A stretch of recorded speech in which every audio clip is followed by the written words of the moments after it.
नमस्कार। कभी सोचा है कि इंटरनेट पर हम इतने अलग क्यों हो जाते हैं? हमारी जो ऑनलाइन पहचान है वो हमारी असल जिंदगी की पहचान से इतनी जुदा क्यों लगती है? चलिए आज इसी पहेली को सुलझाते हैं।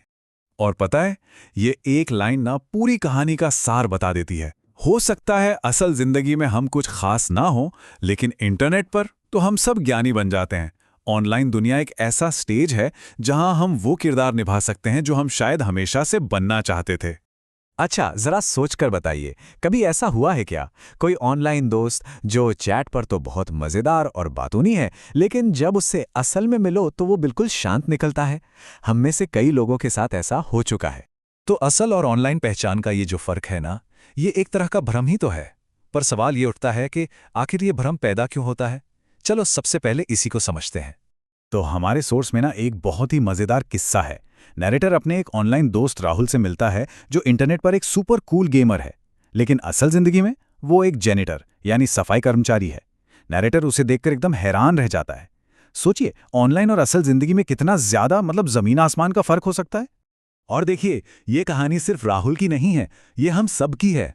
हम अपनी असल जिंदगी की जो परेशानियां हैं, जो कमियां हैं, उन्हें ऑनलाइन दुनिया से छिपाकर रखते हैं।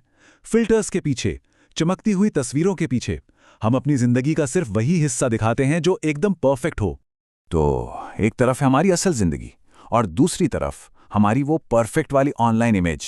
मतलब साफ है, एक ही इंसान लेकिन रूप दो, एक ऑनलाइन और एक असलियत।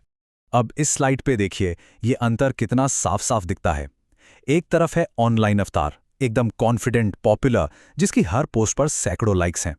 और दूसरी तरफ है असली रूप, जो शायद इतना शर्मीला है कि किसी से नजरें मिलाने में भी मुश्किल होती हो। और मजे की बात तो यह है कि सोर्स का नैरेटर खुद ये बात मानता है। वो कहता है कि असल में लोगों से बात करने में उसकी फटती है, लेकिन इंटरनेट पर उसके हजारों फॉलोअर्स हैं और उसने एक कूल बॉय की इमेज बना रखी है। ये एक परफेक्ट उदाहरण है कि हम अपनी असलियत को कितनी आसानी से ऑनलाइन दुनिया में छिपा लेते हैं।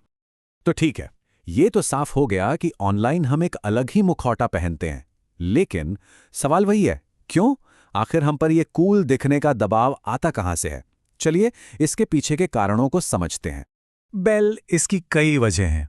हर लाइक, हर एक अच्छा कमेंट, उससे हमें जो खुशी मिलती है ना, वो किसी नशे से कम नहीं है। हम अपनी असल जिंदगी की जो इनसिक्योरिटीज हैं, उन्हें छुपाने के लिए फिल्टर्स का सहारा लेते हैं और एक ऐसी परफेक्ट इमेज बनाते हैं जो असलियत से कोसों दूर होती है। और पता है, साइंस की भाषा में इसी चीज को डोपामाइन हिट कहते हैं। जब भी हमें ऑनलाइन कोई लाइक या पॉजिटिव कमेंट मिलता है, तो हमारे दिमाग में डोपामाइन नाम का एक केमिकल रिलीज होता है, जिससे हमें खुशी का एहसास होता है। और इसी एहसास को बार बार पाने के लिए हम अपनी ऑनलाइन इमेज को मेंटेन करते रहते हैं। अच्छा, ये जो लाइक्स और कमेंट्स का नशा है ना, ये तब और भी ज्यादा बढ़ जाता है जब बात आती है किसी फ्रेंड ग्रुप की। ग्रुप में अपनी जगह बनाने की चाह हम पर एक अलग ही तरह का दबाव डालती है। ग्रुप में फिट होने के लिए हम क्या क्या नहीं करते, है ना? हम उन चीजों को भी पसंद करने का नाटक करते हैं जो हमें शायद अजीब लगती हों। सॉस में एक बहुत ही मजेदार उदाहरण दिया है। अगर आपके ग्रुप में सबको हाथी की सूंड पसंद है, तो आप भी कहेंगे, अरे वाह क्या बात है, मुझे भी बहुत पसंद है। क्यों? सिर्फ इसलिए ताकि आप उस ग्रुप से बाहर ना हो जाएं। और ये दिखावा करने का ना एक बड़ा सीधा साधा सा रास्ता है। पहले ग्रुप की पसंद को पहचानो, फिर उसे अपना लो, अपनी जो असली राय है उसे मन में ही दबा दो, और बस हो गया काम, आपको ग्रुप में अपनी जगह मिल गई। लेकिन इन सब के बीच सोर्स हमें एक बहुत जरूरी बात याद दिलाता है। सिर्फ दूसरों की नजरों में कूल बनने के लिए अपनी असली पहचान और अपनी पसंद को कभी मत खोना। यह इस पूरी बातचीत का शायद सबसे अहम सबक है। तो इन सब बातों का आखिर मतलब क्या निकलता है? चलिए एक आखिरी विचार के साथ इसे समेटने की कोशिश करते हैं। सच तो यह है कि यह कहानी किसी एक की नहीं है, ये हम सब की है।